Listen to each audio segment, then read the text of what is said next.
Matt, two idiots, friends in a great big chat. Meet the boys and hear their words. Their brains are full of stinky old turds. But what would you rather do instead? We're all dead. We're all dead. Hey. Chris, we said we wouldn't start with noises this week. Hey. No, that's my thing. I start with noises. You start with the business of us having a podcast, of course. Hi, guys. This is We're All Dead, a podcast. Welcome to We're All Dead. Am I yelling too much? Yeah. Sorry. It's so early. It is. Guys, look, this is off to a horrifying start already. This is We're All Dead. I'm Matt. Hi. This is Chris over here. Yes, I am indeed Chris of We're All Dead. I believe you know me from the podcast We're All Dead. And we did it. We're all dead. We did it, guys. This week we all officially died. So great job. This is the last episode of the podcast. Yeah. Well, what's interesting is this is not the last episode of the podcast. We will continue the podcast forever, regardless of any number of factors. However, we are all dead. We are in a limbo state. We have all died. It's like, you know that show, The Leftovers? Yes. Yeah. We're like them, but the ones who died. Oh, we're the 3% that disappeared. Right. Nice. If you are hearing this, you are in a limbo state between being and non-being, and you will you will never escape this. You will always be this. So enjoy it. Okay. Well, that's a great start to the morning. Yeah, it's, you know, I had to start my day off with something esoteric and potentially off-putting to some listeners. Chris has, for the listeners, a bright pink pineapple Hawaiian shirt on, and he's wearing Patrick Bateman sunglasses. And it's like 7 in the morning where he is. Yeah. 6:59 a.m. where I am. And, you know, I'm putting in the work. I got up nice and early. And boy, do I look silly. I did not comb my hair or do any hygiene rituals before being on camera, which is a big no-no. But here I am. Oh, man. You had a fun day yesterday? Yeah. I was quite honestly slammed from top to bottom. Start of the day with that family, dog. Yeah, baby. I made pancakes for those kids. Chocolate chip pancakes, baby. Then I took them to my son's I took them to my son's soccer game. Sick. Meanwhile, my mother is visiting as well. So she has been a blessing. Shout out to Gigi. What up, Mary? Spelled Meri after Meriwether Lewis of Lewis and Clark fame. What up, Gigi? You my bitch. Okay. I mean, this is my mother we're talking about. I love your mother. She's great. She is your bitch, though. I'm in love with your mother. How awkward would it be if, like, I was seriously... If she heard any of this? Yeah. If I was just secretly, for real, in love with your mom. Oh, my God. That would be complicated. We're both married. Like, it would be the worst possible thing. Well, actually, her divorce finally came through. Not to share too much personal business on the pod, but yeah. So, she and my father are officially divorced. 38-year marriage dissolved the week after my wedding. That's huge, which was perfect timing for matrimony. Yeah, she, insane. But you know, Hey, we actually talked about it. She was like, I hope that the way things went down didn't affect your relationship with your father. oh, And I was like, that's nice to check in. yeah. Well, she was like, I appreciated that you took my side. With She said that my sisters were very Switzerland on it. They were like, okay, like, right. we just want you both to be happy, like, immediately. And I was like, no. You guys need to be mad at Dad Like, for like at one of you least guys- a few minutes. One of you guys fucked up, and that was the straw. Yeah. Yeah, I mean, there we're is a not- reason that this Yeah, happened. yeah, And yeah, my of dad course. said a lot of unforgivable shit. Yeah, fair enough. Where I was just like, you could have not said that stuff and still gotten the outcome that you wanted, like getting a divorce. You could have just kept that shit to yourself. Nah, dude. You said a bunch of take it to the grave stuff out loud. You got to And blow that's up not cool. every bridge on your way out. Yeah. It's like, you didn't have to do that. And I'm annoyed by that. And you didn't have to treat Mom that way.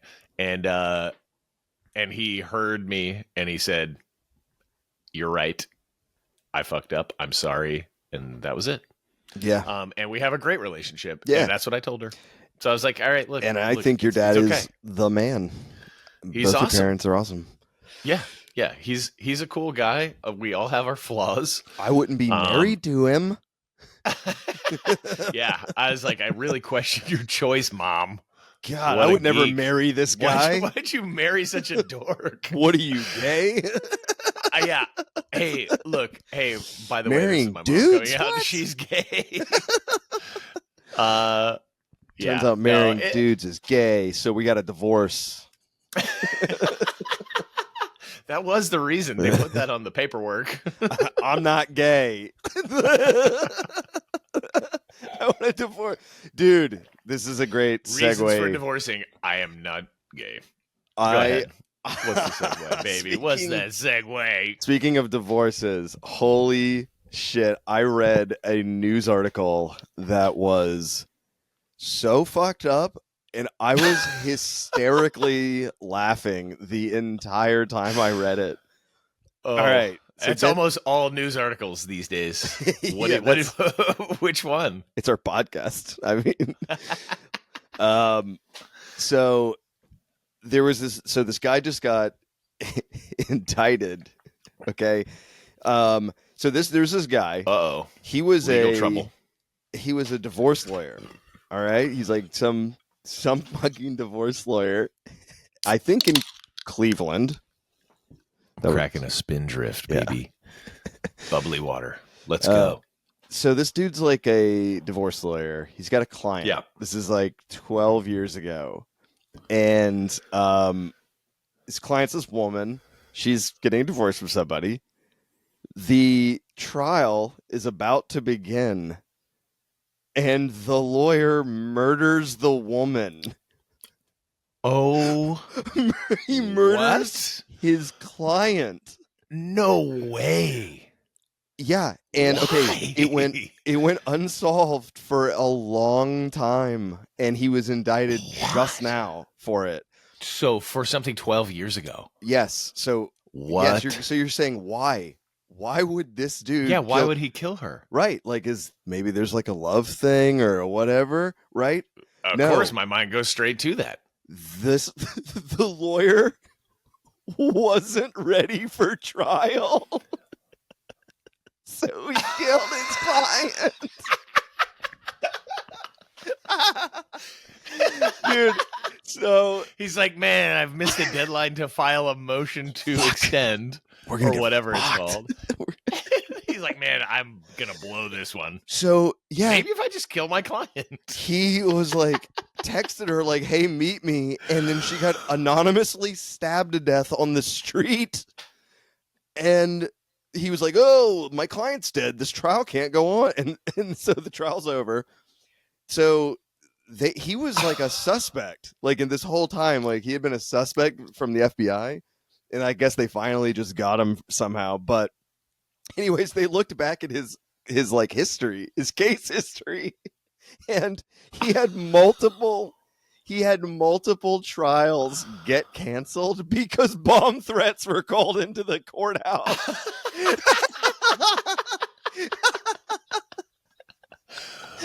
Dude, what a maniac. This lazy fucking lawyer. He's the lazy lawyer. bomb- I was just thinking that. He's just lazy. He's like, man, I don't like- want to do the whole this work thing. I'm billing my client, but I don't want to work to prepare their case. It's the opposite of the Lincoln lawyer. Call it a bomb threat, and then ultimately murder one of my clients. That is unbelievable. Dude, I don't have to go to trial if my client's dead. Like the logic behind this dude. And also, oh my let God. me revisit this factoid that you just mentioned. He stabbed her to death on the street. Yes. Like what? And what kind of maniac? Cold-blooded. Like, did he continue to practice law? Was there any other context? I think he did, but I think eventually he was disbarred for just all of this bullshit he's been doing. Like, he got caught for. Oh yeah, that's right. I think so. He hadn't been indicted for the murder yet. Or he hadn't been arrested for the murder yet, but the FBI arrested him for lying to them about his whereabouts the day of the murder. They gave him 6 months in prison for lying to federal agents about his alibi that day, but they still couldn't pin the murder on him. So all the FBI must have been like, this fucking idiot did it, but like just somehow didn't leave enough evidence. Like, holy shit. But like, they must have all known. But they're like, no lawyer can be this irresponsible. This is a horrible and disheartening story. Dude. Oh my God. It was cracking me up about the incompetence. Like when I was in high school, Jesus. One of the jock kids, this dude Thomas, I'm just naming him. This dude Thomas was last name, please. No, don't say the last name. I'm just kidding. I almost did. No, he's. But this kid's like he's like a stock or a broker or something, a real estate broker or some bullshit here. Oh, okay. But he didn't study for a test and he called it a bomb threat from one of the payphones inside of the school. And we like evacuated. We had to evacuate. The police had to look through everything. Whoa. But it's just funny of like, that's the same mentality of this lawyer. It was like a kid. A kid who's just like, oh shit. I didn't study. I didn't practice. I didn't get all my stuff together. What's the best way to get out of this? Bomb threat. I like it. Dude. That's insane. That delighted me. So my point is, your parents' divorce could have gone much worse. You're just yes, like, yes, it could have. My father was murdered by his divorce lawyer. Like what? What? That would have been bonkers. Oh my God. Oh, that is just horrible. Anyways, so wow. Yep. Wow. I love it. So what's up, dude? I love that, like, the news of the weird sort of thing where it's just like every once in a while you get a gem like this where it's just like, how could a person possibly like use their logic to arrive at this conclusion? Like, oh, this is the easiest way to do this thing. It's like the movie Fargo just playing out in real time of like every decision this person is making is so stupid, but he thinks it's like the right thing to do. Like, fuck. And the whole movie is just a guy going, God, don't fuck. Oh no. Oh no, jeez. God, I love Fargo. Dude, the best is when good in Fargo and the cop, Frances McDormand, pregnant, goes to the car dealership where he works, And she's like, the car involved in a kidnapping is missing off of your lot. And he's just like, I'll do a goddamn car count right now. You want me to go out there and count cars? And she's like, well, I mean, just eventually, you know. And he's like, I'll do it right now. God damn it. Like, Lee goes outside. And then she's just sitting there. She sits there for like 20 seconds. And then his car just flies out of the parking lot. She's just like, oh my God, he's fleeing. It's like, it's so funny. Because he's so adamant about like, I'll do your goddamn car count. Here Yeah, you go. no. Hey, how about this? I'll go do it right now.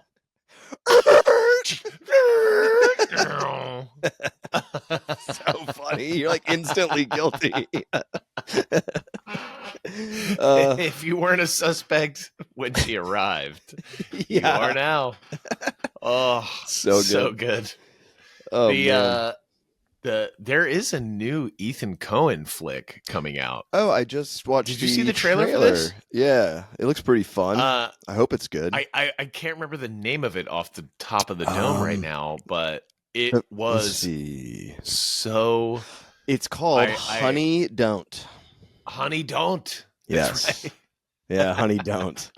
Aubrey Plaza, Margaret Qualley. Who else is in it? Chris Evans.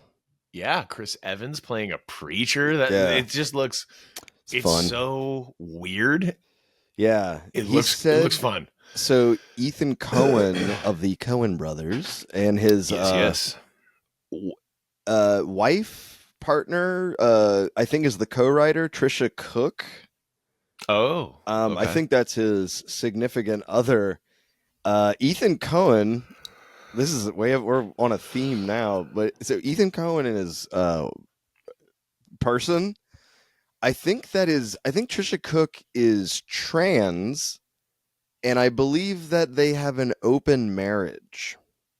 I'm pretty sure. You heard it here first, folks. I did not know this. Yeah, I think they're very interesting as a couple. So their last movie was Drive Away Dolls. That was the last Ethan Cohen movie. And he said he was making a trilogy of like lesbians or queers. That's what he said. He's like, it's just like my queer trilogy with my wife. And so it was like lesbians, like in a heist comedy, whatever, the last time. And then this one similar. So I was like, oh, that's interesting. Yeah.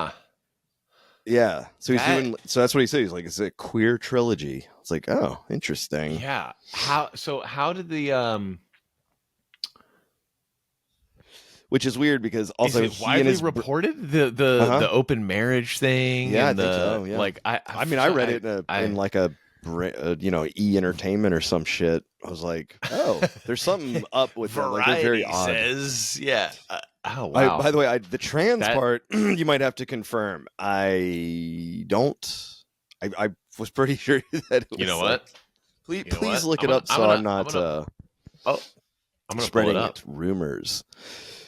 But the Coen brothers together are the greatest, like top 3-4 greatest filmmakers ever, dude. And I did not enjoy Drive Away Dolls. I did not think it was very good. But the new one looks pretty fun. The trans thing appears to not. Oh fuck! Be true. I'm an idiot. Maybe. Hold on.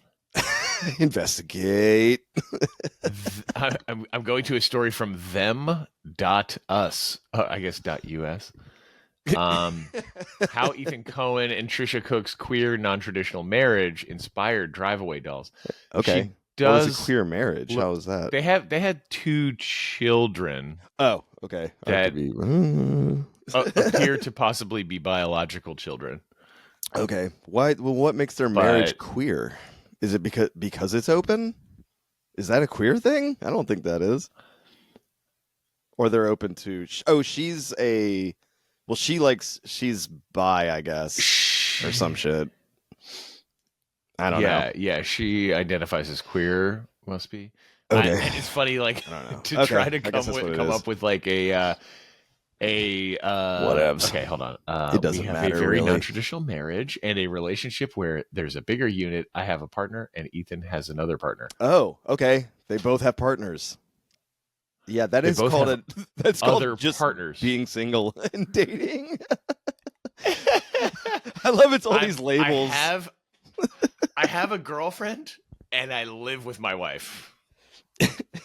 I guess they have the same house. And my I don't wife doesn't know about my girlfriends.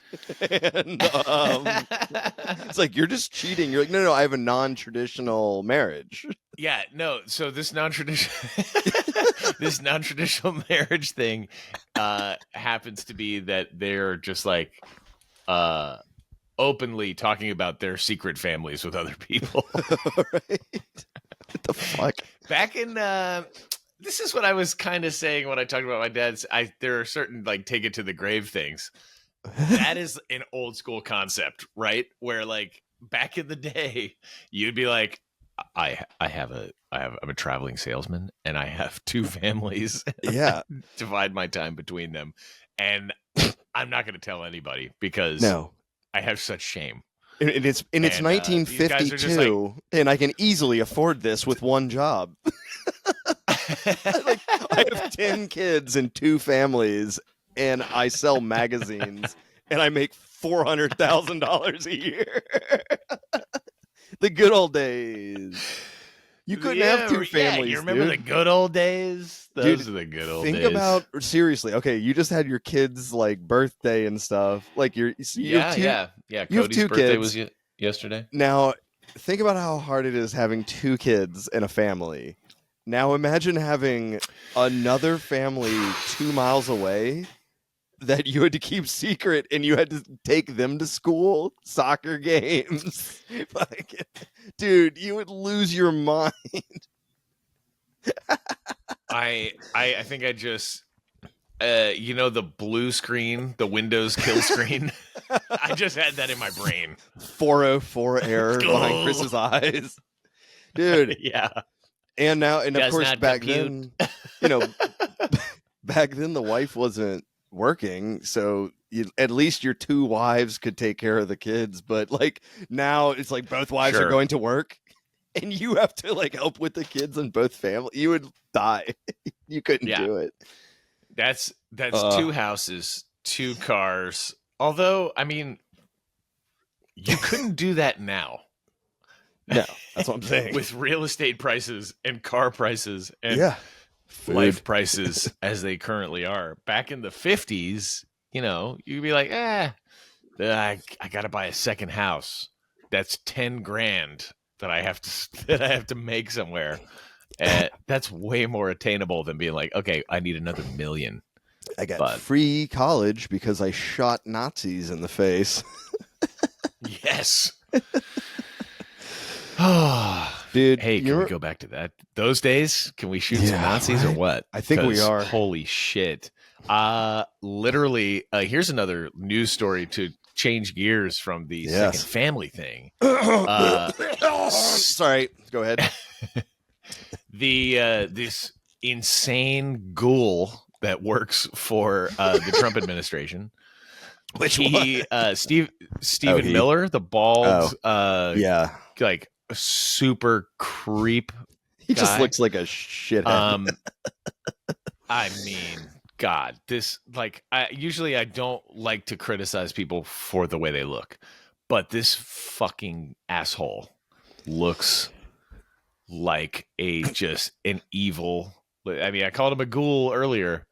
He looks like he just sells an evil creep. He looks like he sells roofies in the library.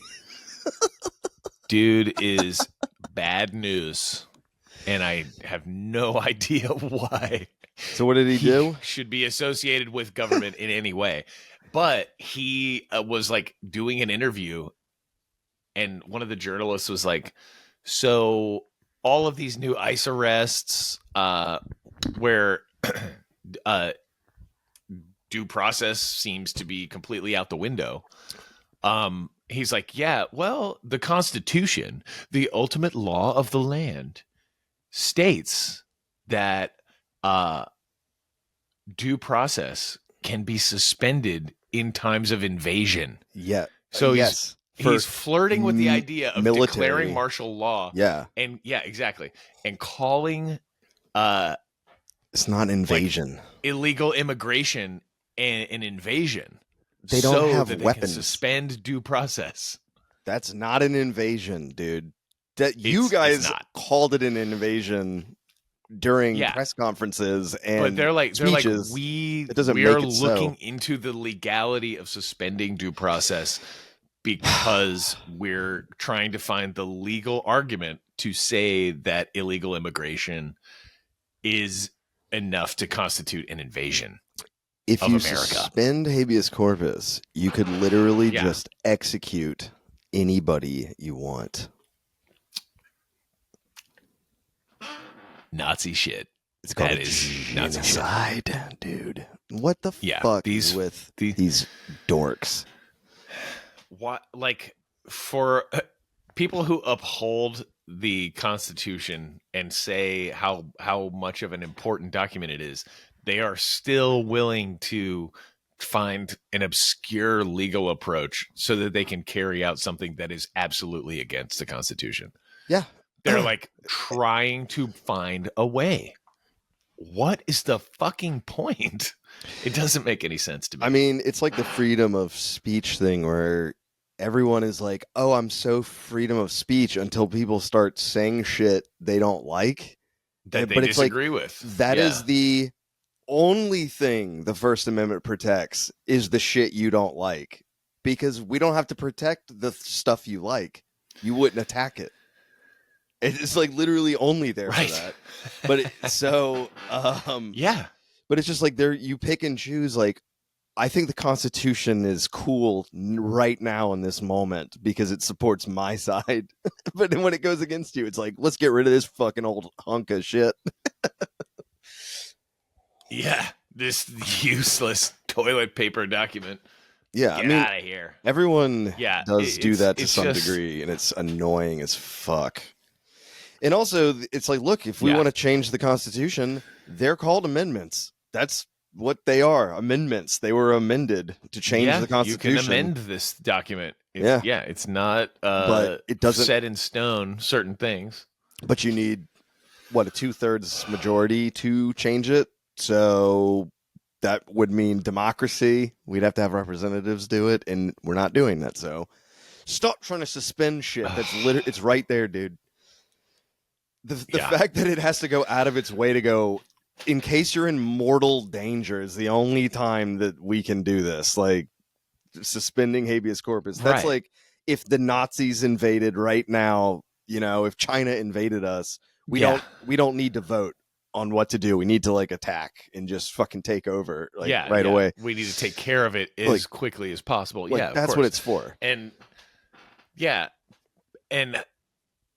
I mean, whatever your position, if you think that, America being the beacon that you always claim it to be, and people wanting to come here, and if they're in the process of getting there, like these legal processes take time, getting, takes years. All sorts of manners of of legal documentation, and if you, like, someone is going through the process or whatever, they're in the middle of it, or they have a student visa, or they have some, like, they're known to the system, they're taking care of it, they're in the process.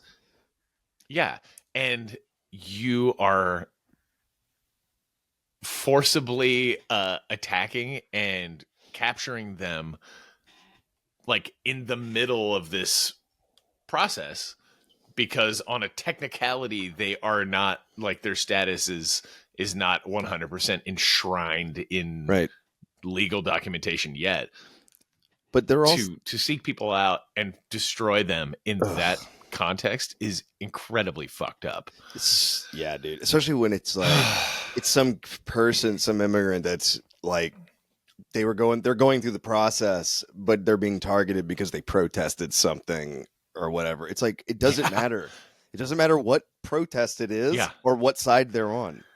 You can't just do this to them, It's like, it's like, yeah, it's like I would love to follow just an deport. account. Sorry, yeah, go ahead. No, go ahead. I was gonna say, like, I would love to just deport the neo-Nazis that march down the street and like do their shit, but it's illegal, Yeah. and I can't, and they have the right to be fucking dumbasses. That's their right. Yeah, they have the right It to sucks, be absolute shitheads. Yeah. but again, they're protected And- by the First Amendment. Boo. Yeah. But I'm Great. protected Glad we to have go. this Constitution. But I'm protected to call them fucking shitheads. Exactly. But anyways, Yeah. I follow this account called Useless Cops on Instagram. I've seen it before. Yeah. I've shared it before. Nice, This yeah. might be where you've seen it. Oh yeah, that's probably true. But yeah, but it's like there was a video of a woman getting her crying baby yanked from her arms by ICE officers. Cool. She's thrown on the ground. People who are saying, "Wait, stop! Where's your warrant?" They're getting kicked, stomped, tossed on the ground, handcuffed, thrown in the back of a fucking paddy wagon. And I've never seen a more clear, like, Nazi complicity moment where, like, Yeah. you know, like, it wasn't just the hardcore, like, anti-Semitic pieces of shit in the Nazi party. It was the people who were like, this is my job. Yeah. You My know, job is to like, fuck people up. Yeah, this is my job. Like, this is our mission today is to do this. And they don't think about what it is and that they can just not do that if they so chose. And Right. yeah, they may get fired. They may, you know, whatever. Quit your fucking job. Dude. However, I mean, dude, how inclined are you to stay in your job as precarious as the economy is right now? Right. People are absolutely, and that's how the people in power want it. Yeah. They don't want you to fucking be like, I can quit this because of an ethical, like, line that I can't cross. I will quit this job and I've got a and be family to financially take unstable care of. for an indeterminate period of time until I can get back on, you know, the payroll somewhere else. They want you to feel that unstable. Isn't that That amazing? is part of the process. That's part of the plan, and they want to get you where it hurts, and you do their bidding. Isn't that crazy? Like, it all takes is the most, like, moderate amount of uncertainty or fear of someone to be like, I might not get another job. It's like, so fucking what? You're beating fucking women's heads in. Yeah. Like, Yeah, what you are you just talking kicked about? a mother to the ground and handcuffed her, dragged her on the concrete, and threw her in the back of a truck God, dude. And it's for like, something that you didn't have a warrant for. You just showed up and did it because the other people in your car, in your police unit, told you that My this is what boss- we're doing today. my boss This is told our me job to. today. Fuck you, Dude, It's so yeah. crazy. It's wild. And we're going to increase the number of ICE by like tens of thousands, which is very funny coming from the administration that's like, we're going to cut the government size down. efficiency. Yes, dude. We Yeah. got to cut all these employees. Like, God forbid, let's get rid of DMV employees and get more fucking ICE employees. Yeah. That'll help everyone. Yeah. Ugh. Hey man, if we cancel Sesame Street, then we can arrest more people. We can hire more like ICE agents to kick doors down and beat the fuck out of people in their homes. Dude, it's Pretty going to cool. be... There's going to be a bad We're all tipping dead. point where they don't announce themselves and someone shoots them in a fucking big skirmish start. It's going to happen where they're going to get into it with some people, and it's going to... I can't wait. Then the government's going to smash back harder, which always, I don't know. It's Yeah. just bad. yeah. Everyone needs to Cool out. There's gonna yeah, there's gonna be, I think. I don't know where or when it's gonna happen, but there's probably gonna be another like Ruby Ridge Yeah, sort that's of what I'm situation. saying. Do you remember that? Ruby Yes. Ridge? Ruby Ridge and then where, like, Waco right exactly after. what you're describing is going to happen again, where like there's you know It's like, you didn't announce yourself and I people shot are you. doing something. Yeah. You didn't announce yourself. My kid shot you. I think that was one of the things. I think the guy's son shot Ruby Ridge. Of Yeah. I think you're right. Yeah, he went at, or that's what it was. He was like, oh my god, like these guys are attacking us for no reason, and he like escaped through the back of the house or something and created a sniper position and shot some of the agents from a sniper position in the woods. Yeah. Which, and then they had a that's negotiator. insane. Then the negotiator came in and talked for a long time, and it didn't work out properly. And then that same negotiator was the negotiator at Waco, like not long after. Oh, fuck. And he was like, Waco, they fucked him on that too. He didn't know they were even going in. His own people went in when he didn't know. And he was like, dude, I'm talking to these people. Yeah. And they end up killing like half of them for no reason, including women and children. And it turned out Yep. they hadn't actually done anything except for have guns that weren't registered. That's it. And they like could have solved it probably through a conversation. It's like, yeah, they're a creepy, weird cult, but so what? They have the right to do that again.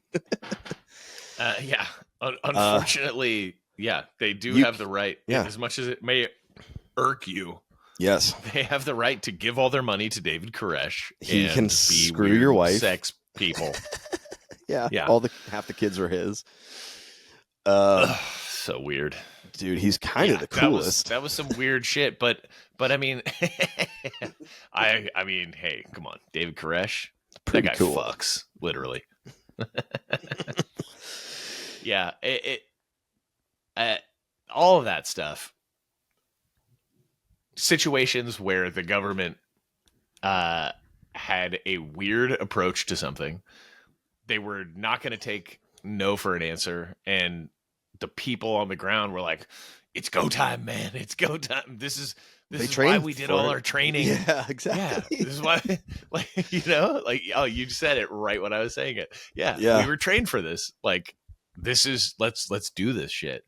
My dad, to take it back to him, he was in the Marines, right? So he was pissed that he never got to see combat because he came in right after Vietnam. Hilarious. And got out like in the mid 90s and didn't go to Desert Storm or anything. And he was like, it fucking sucks that they didn't send me over there.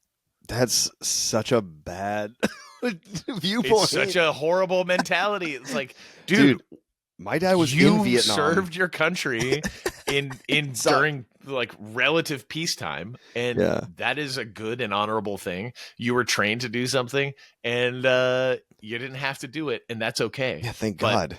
The mentality in there is like, dude, you gotta you're not a real Marine unless you fucking look somebody in the eye and cut their throat and stomp their family. It's just like, fuck, dude. God, if only I had a bullet go in the front of my toes and come out of the back of my heel. That would have been so cool. I trained for that. Yeah. Ow. Dude, that's what happens. I don't know why. That irks Isn't me. that a bad shot? Like, that sucks. Oh, that's what happens to Tom Cruise. That would hurt so bad. The movie Born on the 4th of July, that's what yeah. happens to him. He gets shot in the front of the fucking foot. It comes out of the back of his foot, and he's so pissed off he stands up to shoot back at them, and he gets hit in the spine, and then he's in a wheelchair for life. And it's like, dumbass, you should have just shit. He was supposed to just lie on the ground and not do it. It's like, just lie there and be hurt. He would have been fine. It's like, God damn, dude. I mean, your foot would have been fucked up for life, but yeah, for sure. You know what? I haven't seen it. It's great. It's a really great movie.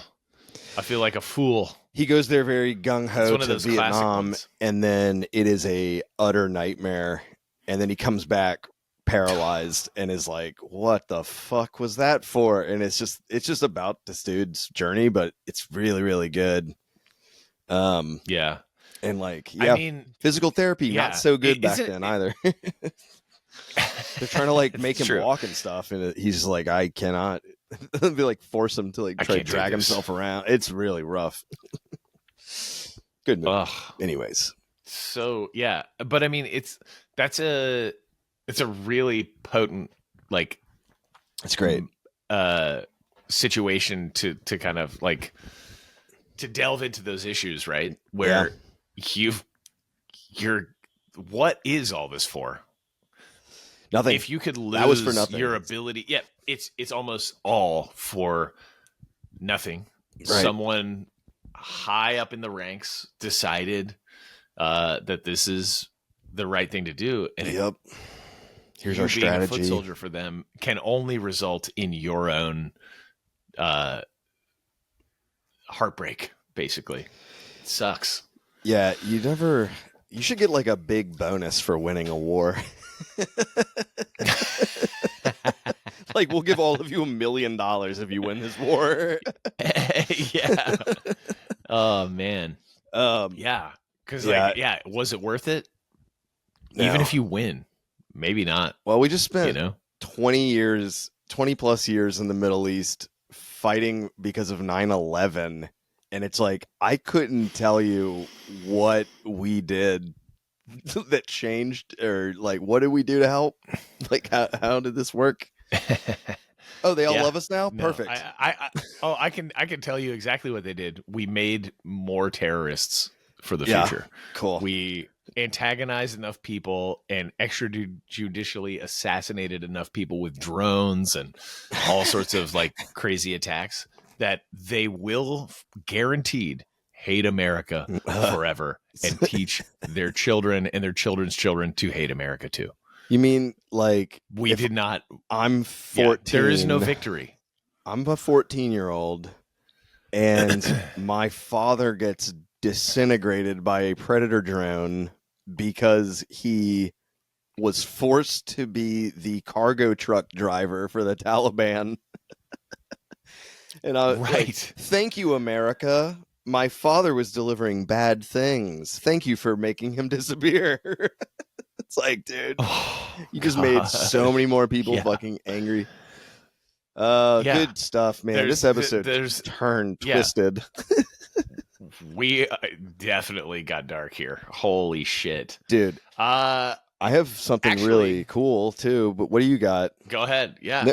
No. Go. Total change of topic, but I got an artist friend, Jeremy Croft, who's the man, and everyone should check out Jeremy Croft's paintings and different. He has paintings and collages and all kinds of stuff, screen printing. But he made something. Sweet. He put something up randomly and was like, "I have this," and I was like, "Oh my god, it's very niche." But it's like one of my favorite artists. He did a thing for.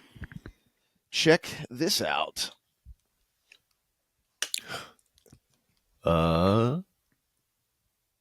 Let's see. There you go. David Foster Wallace wearing a Pomona, and it's written to me for Matt. Godspeed, David Foster Wallace. So Jeremy was making personalized, signatured paintings like of David Foster Wallace. I was like, I want one. Is that a painting? So it's like it looks like a photograph. It's like so detailed. It's like a print of some sort, I think. It's like a print with filter. So I don't know. I don't know how he did it, but he is a great painter and other stuff. He's great. Yeah. But this is like, I think he was just doing like printings as like this guy has passed away. You'll never get an autograph to you from him. So he was like, I'm making them. I was like, yes, I love it. I think that's great. Awesome. Just like, here's a fake signature from one of your favorite people. Yeah, and it's just, that's. I have the book on screen behind me. Infinite Jest is right there. Yes, it is. That's a hardback. Yes, I got a hardback. I only ever had the paperback version, which is, I mean, It's crazy. I think that is having a paperback 1,200 page novel yeah. is oh man, It's one of the wildest What a- books ever written. Infinite Jest. Oh my God. it's incredible. It's like if you wanted to make it, if you wanted to film it, it would have to be like a 5-season long TV show to like fit in just all the references in it. Like it would be wild. Yeah. Every once in a while, I will just crack open the end notes, which is like 300 pages or something, like of just the footnotes. Like the book has footnotes throughout. Copious footnotes throughout. And some of them are like a single line. It's like one sentence.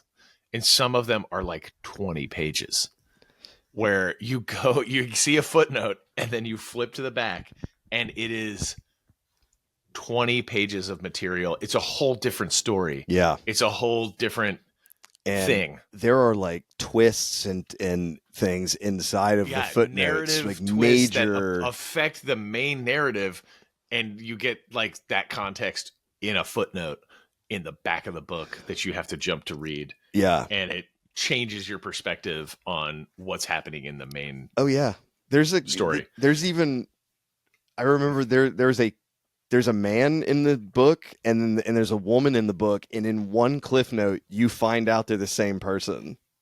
And you're like, what? Yes. You're like, this dude like transitions to a woman after this like one section of the book, and he's like a terrorist. Yeah. It's very interesting. It's wild. Yeah, it's such that's a one of crazy the Quebecois resistance fighters. Yeah, yes, they're Canadian terrorists who are Quebecois separatists. It's such an insane story. They want the province of Quebec to separate from the rest of Canada. Yes, that's so insane. But I Anyways. do flip to the footnotes every once in a while and read the filmography, which is like a it's so funny. highly detailed like multi-page filmography, a breakdown. Like it's basically an IMDb entry for this guy who is dead in the main narrative and never, like, he's the father of a couple of the characters and the ex-husband, former husband of one of the characters. He's basically Hamlet's dad in the story. He's dead when the story starts. Yeah. Yes, exactly. That's like what it's based on. The connection to Hamlet, man. There's a lot of connections to Hamlet. Yeah, the uncle and the mother and all that stuff. Yeah. Yeah. The title. Yes. So the guy's movie, A Fellow of Infinite Jest. So his dead dad's movie, his filmography is so funny. Like the movies are wild experimental films, and David Foster Wallace just made up a bunch of movies and explains them. And some of them are like really brilliant, and some are just stupid. But there's some are the dumbest. Like one where it's just like the audience filming one where it's like the movie the duration is part of like the quote, right?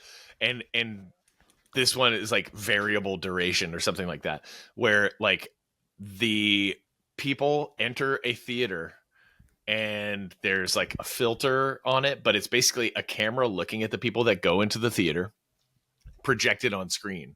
So you watch yourself.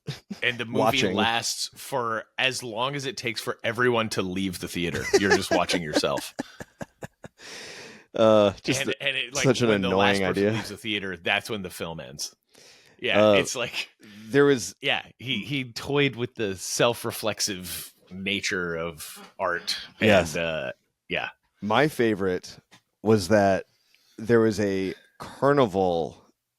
And in this carnival, there was an exhibit where people would go into a room, and if they performed horrible, degrading sexual acts with one another, they could watch another room of people turn into giant eyeballs. And on the flip side of this was if you went into this room, you could watch people do horrible, filthy, degrading acts, and you would just, your eyes would get so wide, you would turn into an eyeball. So both sides were people going into the exhibit. It's so silly. So yeah, he came with all kinds of wild stories. Anyway, so David Foster Wallace. One of the weirdest experiences reading that. It's so good. It took me read it 4 months or something to read, like every day. Yeah. It's a big It book. took me roughly about the same amount of time. And I haven't reread it. I haven't, since but I I read picked it it up 20 years and ago. I'll reread random pages, and every page is just like jump it's in. like another story. It's just like a sides. I don't know. There's so many like paragraphs that could be like entire novels if you expanded on them. Yeah, he just mentions it things. is incredibly dense. It's like kind of like Thomas Pynchon. I met a person throws stuff away. Yeah, like I was gonna say he comes up with stories that he was tosses angry aside. at me. Yeah. Oh, sorry. No, my connection must be we're delaying. But, yeah. So, yeah. My she was like, "Oh, you like Infinite Jest?" I was like, "Yeah." I thought it was a really interesting experience, and I had to force myself to work on it to it was a project to have to read this thing, and it was really cool. And she's like, "That's why it's fucking bullshit. It is a bad book. It is like technical writing, and it sucks. Kinda. And, you're an idiot for liking it." And I was like, okay. I would say successful for evoking such emotions out of somebody. Yeah, exactly. I mean, that's pretty good. Yeah. I don't know. It's considered one of the greatest American novels ever written. So yeah, that's what it was supposed to do to you. It was supposed to be frustrating at certain times. Like it was frustrating. It was. And you if you push through it to finish it, and it's a fucking journey, man, and it is not easy. Yeah. There's a lot of crazy stuff. And if you read about him and look at interviews with him and read about how what was going on in his life when he wrote it, you realize he is not a pretentious dude. He is a lunatic who is just I work out, I like tennis, and I write insane literary fiction. And he was just he's very authentically himself. He's not trying to be smart or anything. He just is that way. That just comes out of him, the way he writes. He's just fascinated with the idea of a novel in and of itself. It is just a crazy idea to him, and he loves it and wanted to push it. I highly encourage anyone who's interested in this guy, look up David Foster Wallace Charlie Rose interview. He talks about so good. He's heavily influenced by David Lynch. He's influenced by a lot of movies and stuff, and not books, which is interesting. A lot of pop culture stuff influenced the way that he ultimately wrote or thought about writing fiction. And he's just Chris's head exploded. I literally just had a mini stroke thinking about all the things that I want to say about this guy. I do like that Charlie Rose's interview style. It's so funny to me because he has David Foster Wallace on. He's known for being this darling of literature, and he goes, David, have you seen the movie Shine? He's like, the movie Shine that just came out, and he's like, yeah. Are you seriously asking me about the movie Shine and what my opinion is on that movie? Yeah, and then he starts talking about the movie Shine and breaks it down, and you're like, it's a brilliant answer. But it was funny of Charlie Rose would just ask a seemingly stupid question, but it's but the answer is awesome. It's so funny. Yeah. but I was like, what a He good was like, interview I style. did not come prepared to Yeah. talk about the movie Shine today. It's like I'm if talking you- about my novel that's out. It's like if you had Bernie Sanders on and you were like, hey, have you ever seen Terminator 2? You're like, what? Hey, what is your opinion of Bernie Sanders? What is your opinion of the band The Rolling Stones? Like, They're a just fine something group. completely off topic. I like that Jagger. Yeah, he's got these moves. I like that Jagger. If it was up to me, I would tax them at 90%. Oh, dude. Yes. So we're getting close to the end, Yeah, and I yes. wanted to share this. We got someone called in, Oh, and I wanted to share this with you, Matt. to our phone number, yeah. 3 Beer Wad, California. Yeah, someone called 3 Beer Wad, California, and they left us a message, and I want to play it for you now. Awesome. Is it coming? There it is. Hey guys, the other day, I was trying to think of the word chode, but then I said chud instead. Chad? And then later that day, I turned on your podcast, and that guy, Bob Chud, had called in. So it was 2 chuds in one day. 2 chuds in one day. 2 chuds in one day. Nice. And hold on. Bob It's Chud. amazing. Bob Chud gave us the Podcastorino Award. The Podcastorino Award was given to us And this by Bob girl's Chud. had Chud on her mind. and for some reason, the name Chud came up. Perfect. Yep. And there's a follow-up. Oh. Here we go. I called a second ago, and I forgot I had a question to ask you.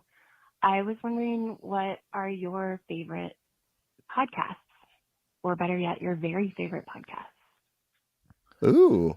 Okay. Okay. Oh, yeah. What are All our right. favorite podcasts? Yeah, what do we like to listen to? Well, obviously, what is- Alex Jones, Joe Rogan, Jordan Peterson. No, okay, never.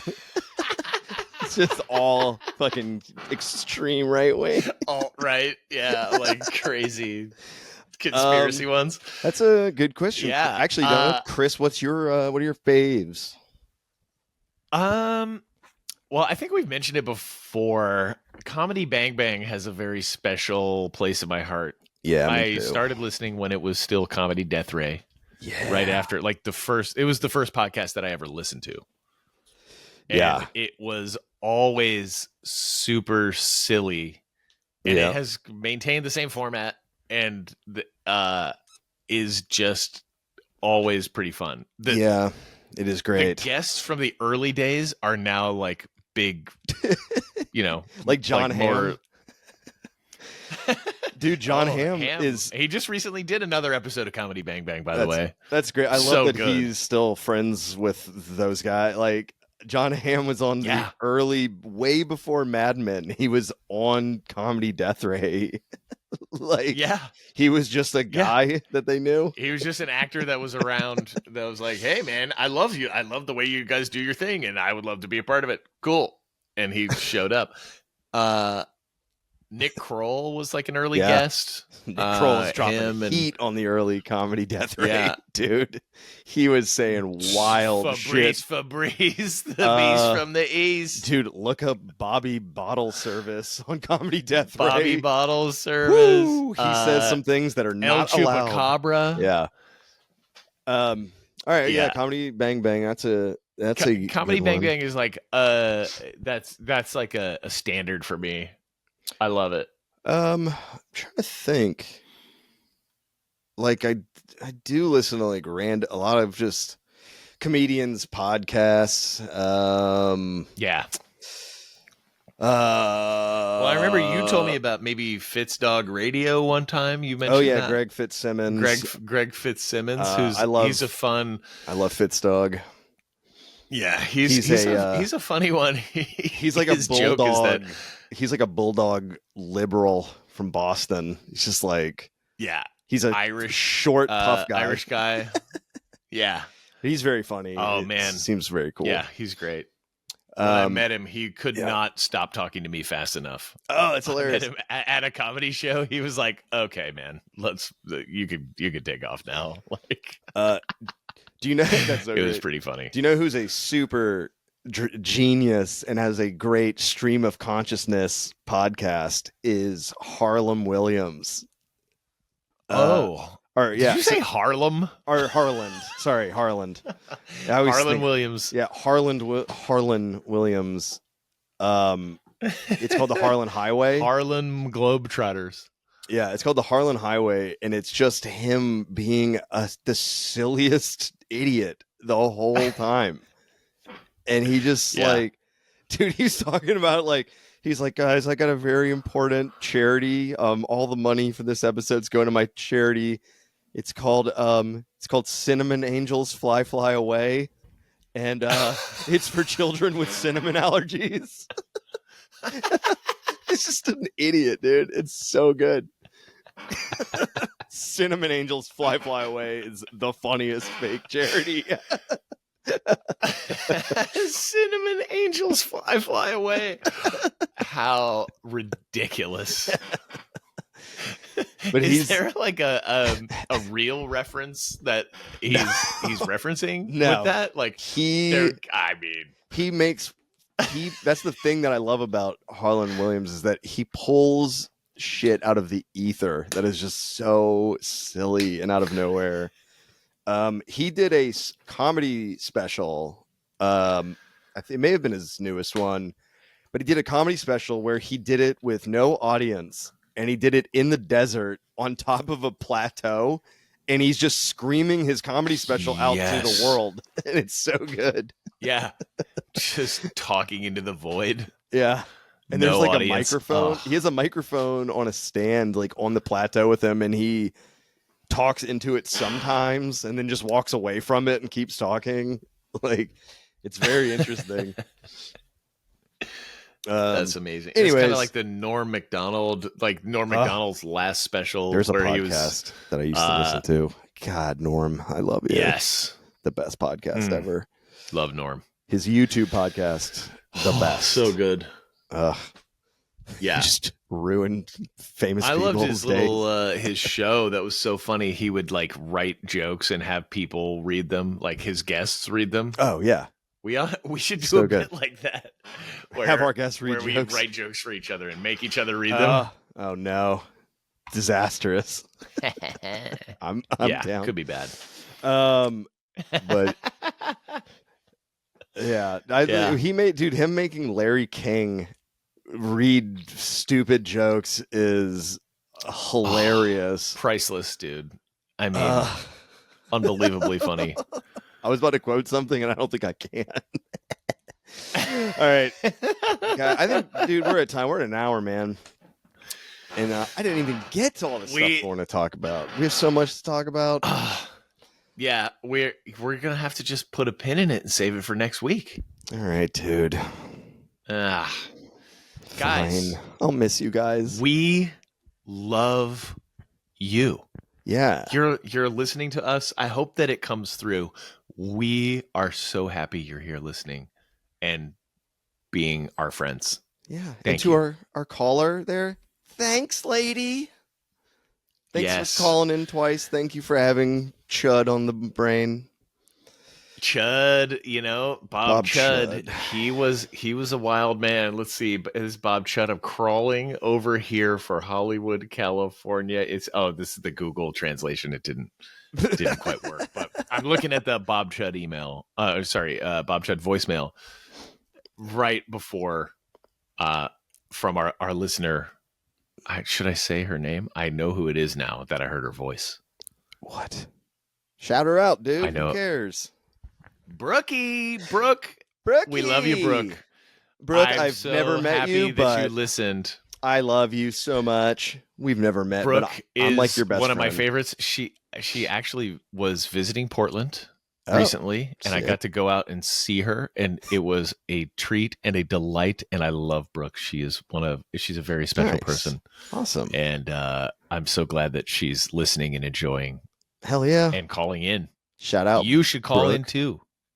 Me? Not you. Oh. I'm talking to the listener. Obviously, you shouldn't call in. Yeah, God, I would never you're, do you're that. You're such a Bob Chud about this. I would never call in. I would never call in. Hey, this is Bob Chud. Hey. Bob Chud said I was handsome. He did. He All also had a lot of really nasty, disparaging things to say about me. What a dick. Take it up with the Chuds, dude. I don't know. All right. Well, thanks so much for listening, All right, everyone. Dude, Yeah. awesome thank as you. always. And Yeah, good see to you talk to next you, week. Matt. Yeah, baby. All right. Love you, buddy. Love you. Bye. Why would you rather